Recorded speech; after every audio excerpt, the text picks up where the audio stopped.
नमस्कार, हमारे चैनल में आपका स्वागत है। मैं हूं रामचंद्र मौर्य। कहा जाता है कि उत्तर प्रदेश में 80 सीटें हैं और इन 80 सीटों पर जिसका एक मुश्त अधिकार होता है वही दिल्ली के सिंहासन पर बैठ पाता है। पिछले दो चुनावों से 2014 और 2019 भारतीय जनता पार्टी का दबदबा रहा है और उत्तर प्रदेश के रास्ते दिल्ली की सियासत में भारतीय जनता पार्टी आगे रही है। लेकिन इस बार इंडिया गठबंधन क्या उत्तर प्रदेश में भारतीय जनता पार्टी को शिकस्त दे सकता है? क्या कांग्रेस और समाजवादी पार्टी और कई अन्य पार्टियां उत्तर प्रदेश में भारतीय जनता पार्टी के खिलाफ माहौल तैयार कर सकती हैं?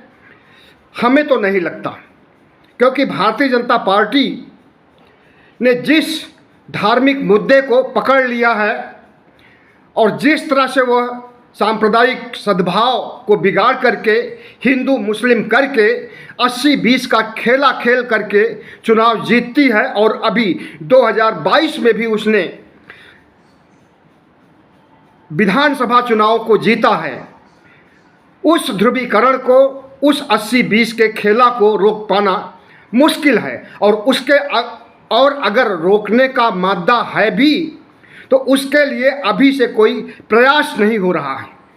जब तक ज़मीनी स्तर पर इंडिया के लोग उत्तर प्रदेश के मतदाताओं को एंटी इनकम्बेंसी से नहीं अवगत करेंगे, तमाम हुई कोरोना काल में मौतों से नहीं अवगत करेंगे, बेरोजगारों को नहीं साधेंगे, गरीबों को और महंगाई से जूझ रहे लोगों को भारतीय जनता पार्टी के खिलाफ नहीं तैयार करेंगे, तब तक निश्चित रूप से भारतीय जनता पार्टी जीतती रहेगी और विपक्ष निष्क्रिय बना रहेगा। विपक्ष की निष्क्रियता इस बात से अनुमान लगाया जा सकता है कि भारतीय जनता पार्टी का आरएसएस ज़मीनी स्तर पर, बूथ स्तर पर आज से नहीं 6 महीने पहले से लोकसभा चुनाव के मद्देनज़र काम कर रहा है।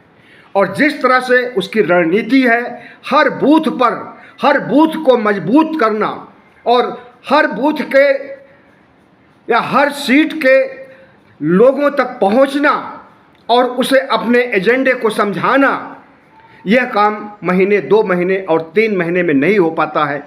इसके लिए टाइम होना चाहिए। और पिछली गलती अगर अखिलेश यादव से हुई है तो यही बड़ी गलती थी कि जब चुनाव नज़दीक आ गया तब उन्होंने चुनाव प्रचार शुरू किया और ज़मीनी स्तर पर, बूथ स्तर पर कोई काम नहीं हो पाया था। क्या वही गलती इंडिया फिर से दोहराने जा रहा है? अभी जब कुछ चर्चा चल भी रही है तो राहुल गांधी कहाँ से चुनाव लड़ेंगे, प्रियंका गांधी कहाँ से चुनाव लड़ेगी? राहुल गांधी अमेठी से लड़ेंगे, प्रियंका गांधी बनारस में प्रधानमंत्री नरेंद्र मोदी को टक्कर देंगी। इस तरह की बातें, हवा में बातें चल रही हैं। कोई ठोस नतीजे पर काम करने का मादा नहीं दिख रहा है। और जब तक भारतीय जनता पार्टी को लगेगा कि ये लोग ज़मीनी स्तर पर काम कर रहे हैं, तब तक अधिसूचना जारी हो जाएगी। और ज़्यादा उम्मीद है कि 2024 का चुनाव दिसंबर या नवंबर 2023 में ही हो जाएगा। और उसकी सबसे बड़ी वजह यह है कि प्रधानमंत्री नरेंद्र मोदी या कतई नहीं चाहते हैं कि विपक्ष यानी इंडिया को चुनाव प्रचार करने या ज़मीनी स्तर पर काम करने के लिए मौका मिल सके। अभी अभी शैशवा काल में है इंडिया, अभी अभी पैदा हुआ है, अभी अभी जन्मा है और इतनी जल्दी यह युवा अवस्था में आए और कुछ कमाल कर दिखाए तो ऐसा हमें नहीं लगता है। इसके लिए जितनी भी पार्टियां इंडिया में शामिल हैं वो सिर्फ यूपी की पार्टियां ही नहीं बल्कि बिहार, महाराष्ट्र, जितने भी बड़े राज्य हैं वहाँ के विपक्षी दल भी, उनको भी सक्रिय होना पड़ेगा बिहार में भारतीय जनता पार्टी को हराने के लिए। और इसके लिए कहा जा रहा है कि बिहार के मुख्यमंत्री नीतीश कुमार को फूलपुर से लड़ाया जा रहा है। वो दोनों जगह से लड़ेंगे, बिहार से भी लड़ेंगे, हो सकता है बिहार शरीफ से लड़ें, और नहीं तो उत्तर प्रदेश में इन्हें फूलपुर की सीट से लड़ाया जाएगा। और प्रियंका गांधी के बारे में कयास है कि बनारस से उन्हें लड़ाया जा सकता है, लेकिन प्रियंका गांधी इसकी मंजूरी देती हैं या नहीं देती हैं यह तो समय बताएगा। लेकिन सीटों के बंटवारे के लिए जब तक नहीं प्रयास होगा, जब तक ज़मीनी स्तर पर नहीं प्रयास होगा, और जब तक पिछड़ी जातियों, पसमानदा मुसलमानों, जो कि असली वोट बैंक हैं भारतीय जनता पार्टी को, उनको अपने फेवर में लेने का काम नहीं शुरू होगा, तब तक तो हमें नहीं लगता है कि 80 में से 40 सीट भी इंडिया को मिल सके। भारतीय जनता पार्टी को तत्काल का मतलब कि 2019 से है 62 सीटें हैं, और इसमें अगर 10 सीट मायावती का मिला दिया जाए तो 72 हो जाता है। और मायावती अभी किस पार्टी के साथ जाएंगी, एनडीए के साथ जाएंगी या इंडिया के साथ जाएंगी, अभी कुछ नहीं कहा जा सकता। और अगर मायावती इंडिया में नहीं आती हैं तो इसका खामियाजा भी भुगतना पड़ेगा। दलित वोट इंडिया को नहीं मिल सकेगा, खास करके जाटो वोट। और जहां तक उत्तर प्रदेश फतह करने की बात है तो यहाँ पर सबसे ज़्यादा वोट अगर किसी का है तो वो ओबीसी का है। लगभग 52% वोट पर ओबीसी का कब्जा है। और ओबीसी को 2 भागों में बांट दिया गया है, एक क्रीमी लेयर और एक अति पिछड़ा। क्रीमी लेयर वो हुआ जो संपन्न ओबीसी है, जिसे संपत्ति के आधार पर या सियासी आधार पर, सामाजिक प्रतिष्ठा के स्तर पर भी कह सकते हैं, पसंद किया जाता है, या जिनकी संख्या है वो क्रीमी लेयर में आ जाते हैं और ओबीसी के ऊंची जातियों में आ जाते हैं। लेकिन जो कामगार हैं, जो कम पढ़े लिखे हैं, या जो गरीबी रेखा के नीचे हैं, ऐसी बहुत बड़ी संख्या है इस 52% में। लगभग 40% अति पिछड़े ओबीसी हैं। और इन्हीं 40% को अगर कोई भी पार्टी या कोई भी गठबंधन साध लेता है तो उसकी जीत सुनिश्चित है। भारतीय जनता पार्टी ने क्या किया था 2014 में और 2019 में?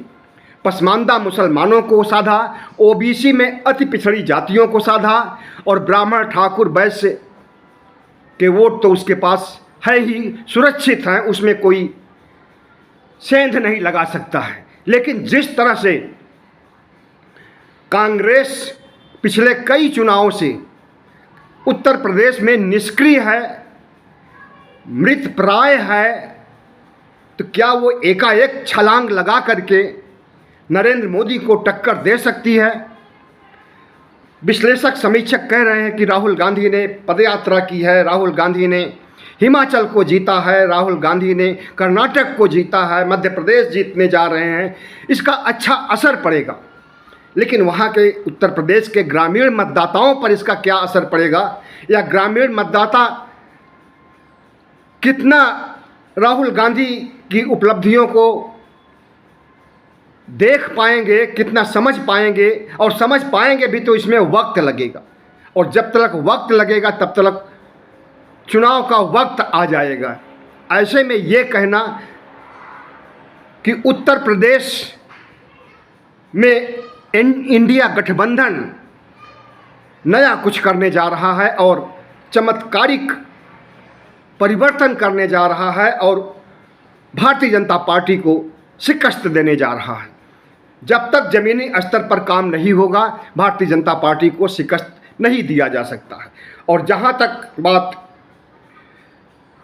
ओबीसी की है तो भारतीय जनता पार्टी को अच्छी तरह से घेरा जा सकता है, उसकी घेरेबंदी की जा सकती है, क्योंकि भारतीय जनता पार्टी आज तक ओबीसी की जनसंख्या, ओबीसी की जनगणना कराने के बारे में हामी नहीं भरी है। और अभी भी चुनाव के वक्त भी जब तमाम लोग लुभावन नारे फेंके जाते हैं वोट हासिल करने के लिए, इस दौरान भी अभी तक भारतीय जनता पार्टी और मोदी शाह के मुंह से ओबीसी जनगणना की बात सामने नहीं आ पाई है और आएगी भी नहीं, क्योंकि वो नहीं चाहते हैं, आरएसएस के दबाव में वो नहीं चाहते हैं कि ओबीसी जनगणना हो। इसका फ़ायदा उठा सकता है इंडिया, इसका फ़ायदा उठा सकते हैं अखिलेश यादव, इसका फ़ायदा कांग्रेस को मिल सकता है, लेकिन इस पर किसी की नज़र नहीं है। तो उत्तर प्रदेश की सियासत में जब तक कोई सकारात्मक परिवर्तन नहीं होगा, जब तक कोई रचनात्मक परिवर्तन नहीं होगा और प्रदेश की जनता को जब तक यह भरोसा नहीं दिलाया जाएगा कि आने वाली सरकार उसके हितों में काम करेगी, तब तक इंडिया को फिलहाल यह नहीं सोचना चाहिए कि वो 40 सीट भी जीत पाएगी। और मायावती अगर गठबंधन में, इंडिया गठबंधन में आती हैं, तब तो उम्मीद है कि मनचाही सफलता मिल सकती है। और मायावती अगर एनडीए और भारतीय जनता पार्टी के साथ चली गई तो निश्चित रूप से इंडिया की सफलता पर प्रश्न चिन्ह लग जाएगा। मायावती निष्क्रिय हैं, मायावती ज़मीनी स्तर पर पहले भी काम नहीं की हैं, विधानसभा चुनाव के दौरान भी, लोकसभा चुनाव के दौरान भी सिर्फ ट्वीट कर रही हैं, जैसा कि विधानसभा चुनाव के दौरान ट्वीट करती थी। न कहीं जाना, न किसी सामाजिक मुद्दे को उठाना, दलितों पर अत्याचार, हमले, बलात्कार को नज़रअंदाज करना, ये मायावती की फितरत हो गई है। और उनकी चुप्पी की वजह भी है कि भारतीय जनता पार्टी उन्हें आंख तरेरती है और वो घर में बैठ जाती है। भारतीय जनता पार्टी नहीं चाहती है कि फिर से मायावती उठ खड़ी हों उत्तर प्रदेश में और जो उनका बहुमत मतदाताओं का है उसे वो झटक ले, अपने फेवर में कर ले और मायावती की सियासत ही ख़त्म हो जाए, ऐसा भारतीय जनता पार्टी चाहती है। और इसको अंजाम भी दे चुकी है विधानसभा चुनाव के दौरान भी, और इस समय भी उसकी यही नियति है। लेकिन मायावती को चाहिए कि भारतीय जनता पार्टी के ईडी, आईटी और तमाम जांच एजेंसियों से बचने के लिए जिस तरह से वो डरी हुई हैं, वो डर को त्यागे। राहुल गांधी ने भारत जोड़ो यात्रा के दौरान डर को त्यागने की जो बात कही थी उसे फॉलो किया केजरीवाल ने, और केजरीवाल के दो मंत्री जेल में बंद हैं, उसके बावजूद केजरीवाल कमर कसे हुए हैं और मोदी का विरोध कर रहे हैं, ललकार रहे हैं, आए दिन मोदी की गलत नीतियों की भर्त्सना करते हैं और मोदी और शाह की भी भर्त्सना करते हैं। इसी तरह से बिहार के उप मुख्यमंत्री तेजस्वी यादव को घेरा गया है, लालू यादव को घेरा गया है, और सीबीआई, ईडी, आईटी के बहाने उन्हें आज से नहीं कई सालों से परेशान किया जा रहा है और चुनाव के वक्त भी इतना परेशान किया जा रहा है। इसके बावजूद तेजस्वी यादव के चेहरे पर सिकन नहीं है। इसकी वजह है कि उन्होंने डर को त्याग दिया है। तो मायावती को भी डर त्याग करके गठबंधन में शामिल होना चाहिए। दरअसल मायावती को इंतजार है कि जब चुनाव का नोटिफिकेशन चुनाव आयोग जारी कर दे तब वो इंडिया गठबंधन में आए, क्योंकि बगैर नोटिफिकेशन जारी हुए भारतीय जनता पार्टी उन्हें किसी भी समय जेल में भेज सकती है और उनके साथ के उनके सहयोगियों, समर्थकों तो नहीं, सहयोगियों को भी जेल में भेज सकती है। खास करके उनके भाई आनंद कुमार को, उनकी फाइल बन करके तैयार है, बस उनको इंतज़ार है ऐसे माहौल का, ऐसे समय का जब जेल भेजा जाए। इसी से डरी हुई हैं मायावती और इंडिया में शामिल नहीं हो रही। तो जाहिर है कि उत्तर प्रदेश की 80 सीटें राष्ट्र के चुनाव में, लोकसभा के चुनाव में बहुत अहमियत रखती हैं और इन 80 सीटों पर जिसकी जीत हो जाती है उसी की सरकार बनती है केंद्र में। और इस फार्मूले को सब कोई समझ रहा है कि उत्तर प्रदेश में पिछड़ी जातियों की बहुतायत है और उनकी माली हालत भी ख़राब है। लेकिन इसे भुना पाने में उत्तर प्रदेश की सियासत में जो पिछड़ी जातियों के नेता हैं वो असमर्थ रहे हैं। और भारतीय जनता पार्टी जो दक्षिणपंथी पार्टी है, ब्राह्मणों, बनियों और क्षत्रियों की पार्टी है, वो आती है और वोट हासिल कर लेती है और 5 साल तक अत्याचार करती है। पसमानदा मुसलमानों पर भी अत्याचार करती है, ओबीसी पर भी अत्याचार करती है और ओबीसी की एक बात भी नहीं मानती है। लेकिन भारतीय जनता पार्टी में उसका आरएसएस कैडर जिस तरह से ग्रामीण गांव में जा कर के हर मतदाताओं से मिल करके और उन्हें मोटिवेट करता है कि अगली बार ऐसा नहीं होगा, अगली बार विकास कार्यों में मुख्यधारा में लाया जाएगा, आपको तरह तरह के लब्बो लुआब दिखाता है, लोक लुभावन बातें कहता है और मतदाता उसके झांसे में आ जाते हैं।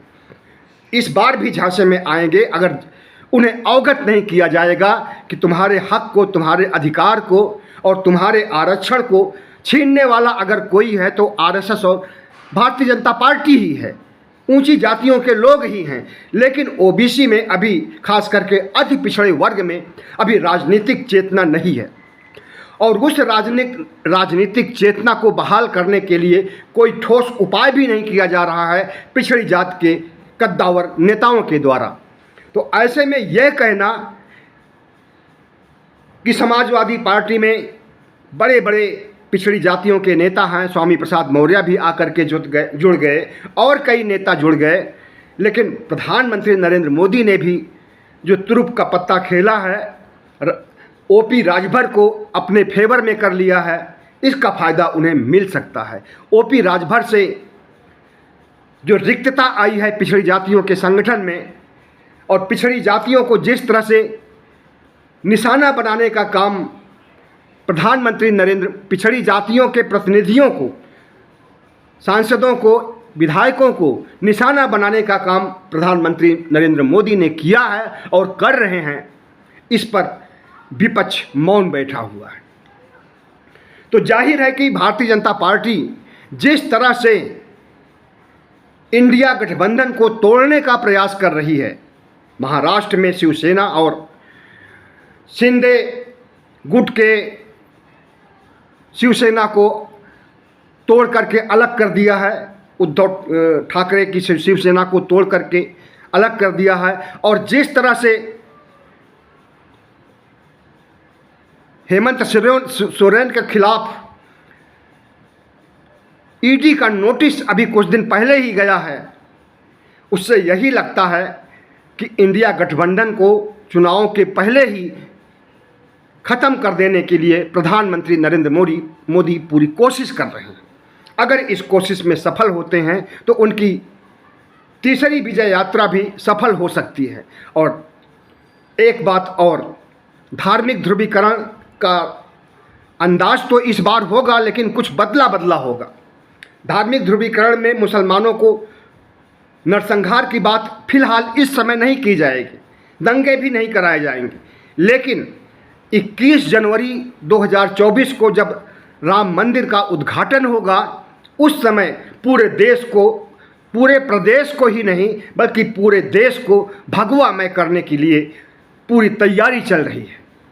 उत्तर प्रदेश के हर घर में रामचरितमानस बांटा जाएगा, भाजपा की उपलब्धियों की बुकलेट और पम्पलेट पेपर बांटे जाएंगे और चुनाव संहिता लागू होने के पहले वो सब प्रयास किए जाएंगे जो चुनाव संहिता के होने पर जायज़ नहीं माने जाते। तो धार्मिक ध्रुवीकरण होगा लेकिन उसका स्वरूप अलग होगा। प्रदेश को राममय बनाया जाएगा। राम के सिवा उस समय 21 जनवरी को कहा जा रहा है, पहले 1 जनवरी को कहा जा रहा था कि उद्घाटन होगा रामलला के मंदिर का, अब कहा जा रहा है 21 जनवरी को होगा। तो 21 जनवरी के पहले ही प्रदेश को राममय बनाने की कोशिश की जाएगी। कोशिश के लिए प्रयास शुरू भी हो गया है और क्या इसके लिए विपक्ष के पास, इंडिया के पास कौन सी काट है कि हिंदुत्व की प्रयोगशाला बनाने और राममय करके वोट हासिल करने के नरेंद्र मोदी के विचारधारा को किस तरह से चुनौती दे पाएगा इंडिया, इसके लिए कोई खाका है, रोड मैप है, इस पर विचार करना चाहिए इंडिया को। और अगर हिंदू कार्ड सफल हो गया तो प्रधानमंत्री नरेंद्र मोदी को तीसरी बार प्रधानमंत्री बनने से कोई नहीं रोक सकता है। बहुत बहुत धन्यवाद। हमारे चैनल को सब्सक्राइब कीजिएगा, लाइक कीजिएगा और शेयर कीजिएगा।